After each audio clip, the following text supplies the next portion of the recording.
Welcome to the podcast, Farah. And can you tell a little bit about ManyChat and yourself to our audience so that they know a little bit more about you?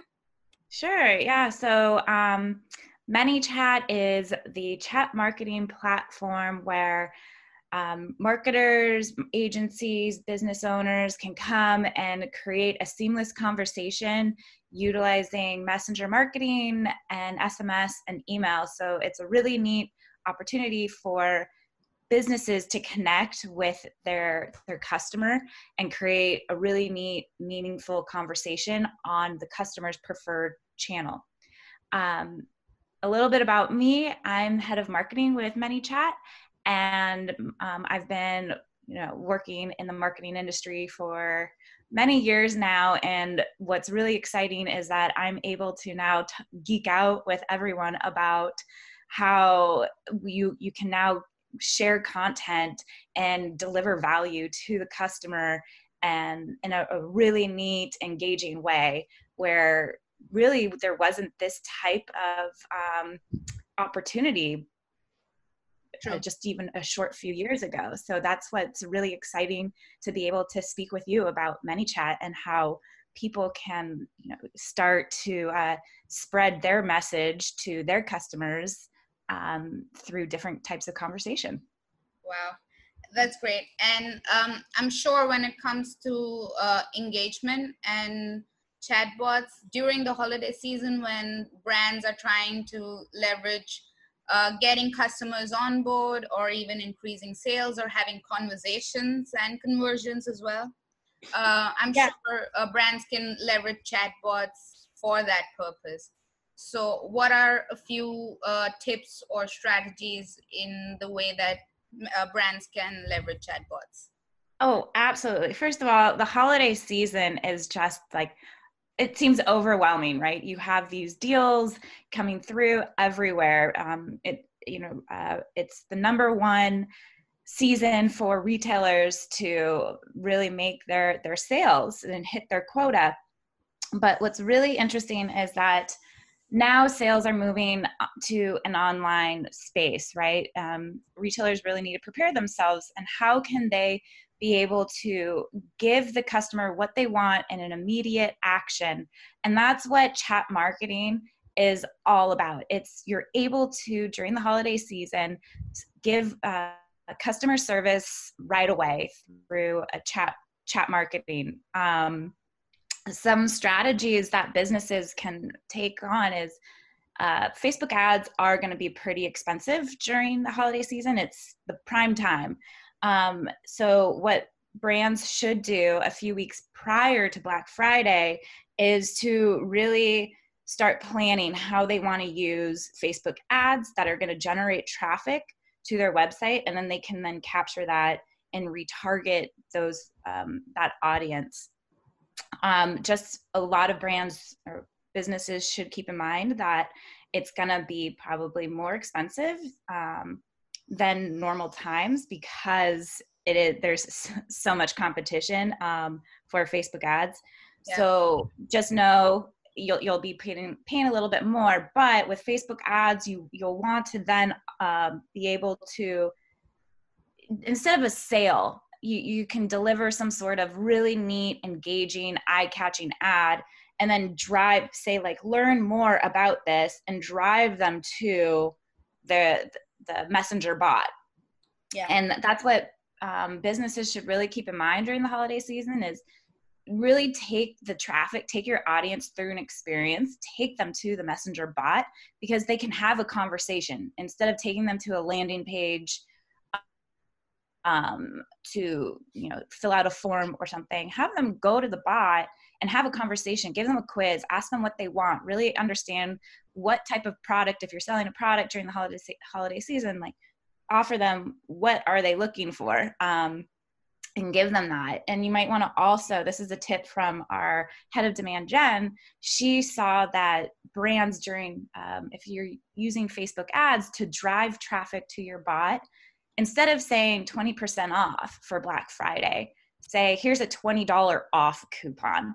And studies have shown that people are actually more prone to go from that ad to a purchase with just changing your copy a little bit for $20 off. And then from there, you can really create a shopping experience during the holiday season with, like, you can make your bot like Santa's little helper, and have a lot of fun with it, and say who's on your shopping list this year, and create like say, are you shopping for a child, male, female, adult? Like, this is what quizzes can do. And you can drive them down to ultimately like the right product that is best for the person that they're shopping for. So it's kind of like a shopping concierge, if you think about it. So you just want to make the overall experience really fun, engaging, and in like, what else do you want to do? It's like, offer them a special deal, give them value, give them a video on how they can use this product that you're trying to sell, and then ultimately, like, give them the correct call to action, buy now, right? Yeah. And give them the link, show them step by step how to make the purchase. And if they have any questions, be prepared for those questions. And that's what's really neat about ManyChat, is that you can have those answers ready to go if you know what your audience is going to ask for. So yeah, it's a really neat experience, and it's instantaneous that brands will be able to communicate with their customers. So the customer is getting answers right away. The customer is then understanding more about the product. They're getting value, and they're going to be able to make a purchase a lot sooner than getting a coupon and then tinkering about it for a day or two. And then they'll eventually go cold, right? Whereas in a bot, you can keep that conversation and then provide them with all the information and give them that emotion that they need to have this product right away. True. But like, in terms of, okay, yeah, I understand that when you know your audience well, you know what question they're going to ask and how their buying journey is going to be. And even when you take such quizzes and everything, you get more data and you can enhance your chatbot experience. But sometimes when the customer is unhappy with the product or something, and they go to a website which has autoresponders, don't you think that might have a negative effect on engagement in terms of the customer feeling unimportant? Because a human is not answering him and a machine is. Right. So you bring up a great point. And what businesses have done in the past, say, just having a generic auto bot definitely turn people off. So what we do is we encourage our customers to let your customer know. We encourage our ManyChat users to let the customers know, or their audience know, hey, you're speaking to a bot. We also encourage everyone to make their bot a personality. Give it a name, give it some sort of character. And so when you're creating the experience, it doesn't seem like you're talking to just a chatbot, you're talking to a human. So that's why we're really encouraging people to understand your brand, understand the brand style, voice, tone. What is the mission? How does this persona speak? And when you're creating the copy, when you're creating the conversation, have that voice. It doesn't need to be robotic. It can be like, hey, how's it going? It's Friday morning. Are you ready to start the day? Here's a few fun random facts to get you going for the day. Have your bot talk to the person who's engaging with it like they're friends. So that's why it's really important to have fun with it. We encourage GIFs, we encourage emojis, we encourage images and video, and use slang. It doesn't have to be, this is going to sound terrible coming from the head of content, but you don't have to use proper grammar here. have fun with it, you know, use quirky lingo and all that stuff that fits the personality that you're creating. And again, always let everyone know that they're talking to a bot, and say, hey, you're talking to Jerry the bot, you know. So let people know who the name of it. And what the neat thing is, if your person who's engaging with the bot really wants to talk to a human being, they can say like, you can give the option like live chat, or they can start typing in a question or anything like that. And we have the function that live chat will start taking over, and the ManyChat user will then get a notification, and then they can start a live chat right away. So if the conversation ever needs to go to a human, we have that capability, and you can have it happen instantaneously. But yeah, it can be frustrating if the bot isn't set up with a personality. So that's why, again, we encourage everyone, have fun with it, give it a personality, go enjoy the creativity of creating a conversation. Yeah, exactly. I mean, when it comes to interacting and when it comes to bigger brands, I think even the audience knows that, yeah, it's not going to be possible for me to talk to the head of marketing directly or the head of customer service directly, because it's such a huge company and I'm just one of the many customer that he or she has. So it's going to be difficult, but as you said, I think adding a personality to the chatbot is a great tip. I mean, if the chatbot itself has the flavor or the messaging or the tone that the brand believes in, and the values that it shares on its social media or other platforms, then I think even the negative effect is nullified a bit. Oh, absolutely. You've nailed it right on. You know, it's part of your marketing strategy. It's part of the business strategy. So, you know, your website to your social media to your email to how your bot is, it's all going to be unison. It all needs to, of course, stick to what's the brand's mission, what's the business value, style, voice, and everything's very unison. But the cool thing is your bot is a representation of your business, right? It's I want to say like part of one of the employees, you know. Yeah. It's someone who's going to be a voice. So that's why you need a human to create this bot. So have some fun with it. Have a brainstorm session of some of the phrases you want your bot to say, and put that into the conversation.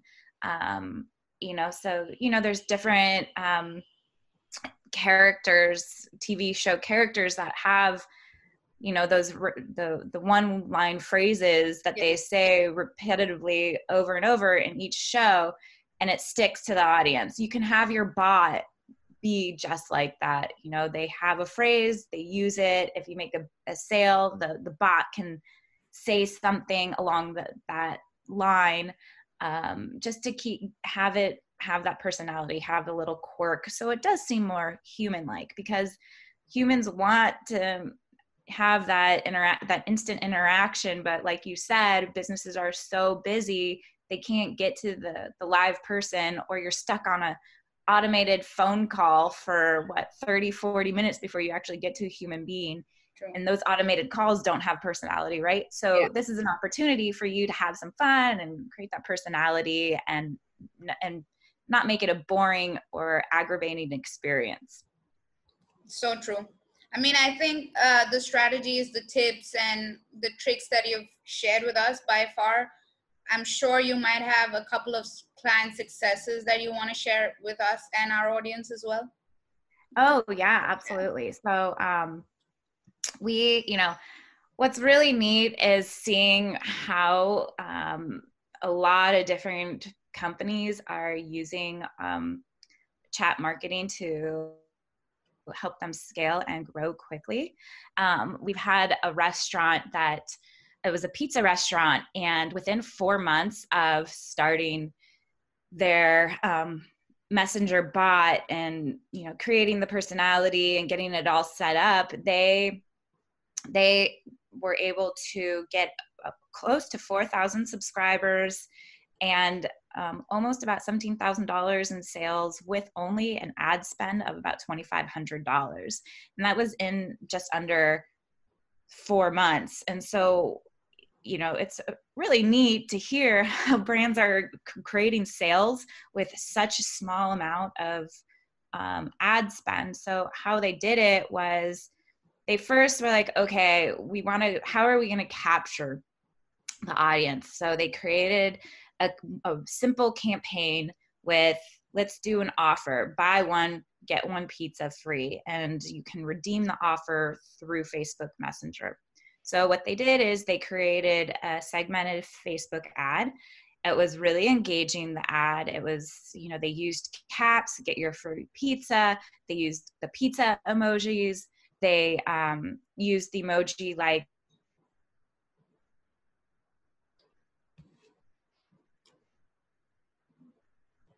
this button.